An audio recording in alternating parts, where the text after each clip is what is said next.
গতকালকে বিলুনিয়া থানা একটা গোপন সংবাদের ভিত্তিতে আমরা মনোরমুখ যে তবলাচমনিয়া নাকা পয়েন্টে আমরা ভেহিকেল চেকিং করি।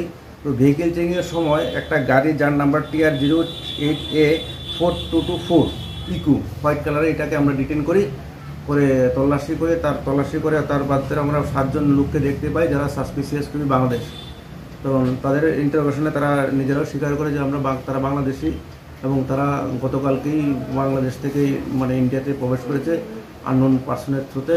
তারপরে আমরা তাদের ড্রাইভারকেও ডিটেন করেছি, থানায় এনে তাদের বিরুদ্ধে একটা কেস রেজিস্ট্রেশন করেছি।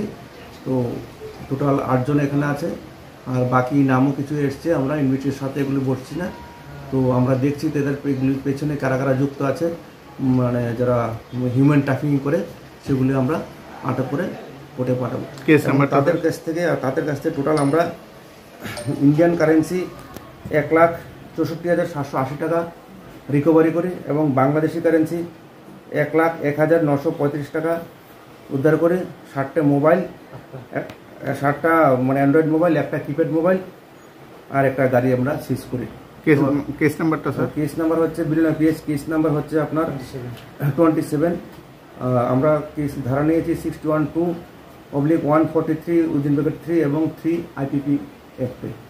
তাদের কাছে আমরা আজকে কোর্টে ফরওয়ার্ড করছি এবং তাদেরকে আমরা রিমান্ড নিয়ে আমরা জিজ্ঞাসাবাদ করে তাদের পেছনে কারা আছে সেই রেকর্ডটা আমরা বার করার চেষ্টা করছি। কতদিনের রিমান্ড?